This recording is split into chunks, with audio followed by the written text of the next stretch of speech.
नाही, मिठी नदीचा नाल्याचा जो काही घोटाळ्याची चौकशी सुरू आहे, SIT नेमलेली आहे आणि EOW देखील त्याचा तपास करते आहे. मला वाटतं ईडीने पण तो गुन्हा हातात नोंदवलेला आहे. त्यामध्ये काही लोकांना अरेस्ट झालेली आहे, काही महापालिकेचे अधिकारी त्यांच्यावरही गुन्हा दाखल झालेला आहे. त्यामुळे याच्यामध्ये निष्पक्ष चौकशी होईल. हा शेवटी जनतेचा पैसा आहे, त्यामुळे कुणालाही पाठीशी घालण्याचं काम होणार नाही. आणि मला वाटतं हा जुना घोटाळा आहे आणि त्यामध्ये जे कोणी दोषी असतील त्यांच्यावर कारवाई केली जाईल आणि कुणालाही यामध्ये सोडलं जाणार नाही. शेवटी या सर्व घोटाळ्यामुळे जनतेला होणारा जो त्रास आहे तो त्रास दूर करण्याचं काम शासन करेल.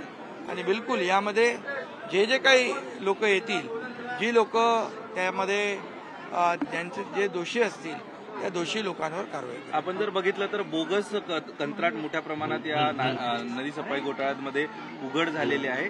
कुणाच्या आशीर्वादानं हे सगळं चाललं होतं असं वाटतंय तुम्हाला? नाही, याची चौकशी आता सुरू आहे. जे कोणी आशीर्वाद ज्यांनी दिला असेल त्यांच्यावरही कारवाई होईल. त्यामुळे आता मी कोणाच्या नावावर बोलू इच्छित नाही, कुणाचंही नाव घेऊ इच्छित नाही, परंतु ही निष्पक्षपातीपणे चौकशी होईल आणि यामध्ये जे दोषी असतील त्या दोषी लोकांवर कारवाई होईल. उपनगरचे शहर सगळे नाले आज पाहिलेले आहेत. तुम्ही तरी समाधानी आहात का या नाले सफाई? बिलकुल, याच्यामध्ये मोठ्या प्रमाणावर काम सुरू आहे. मशिनरी काम करते आहे. मध्ये 2-4 दिवस पाऊस पडला, त्यामुळे थोडासा पावसाळ्यामुळे अडचण आलेली आहे. परंतु मला वाटतं 7 जूनचं त्यांनी वेळ दिलेली आहे आणि 7 जूनपर्यंत सगळे नाले साफ होतील अशी अपेक्षा या ठिकाणी मी व्यक्त केलेली आहे.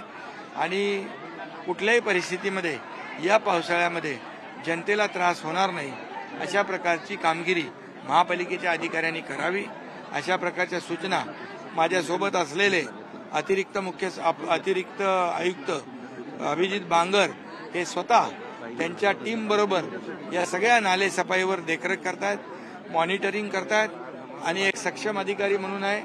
आणि म्हणूनच मला विश्वास आहे की येत्या 7 जूनपर्यंत नाले सफाई पूर्ण होईल आणि लोकांना दिलासा मिळेल.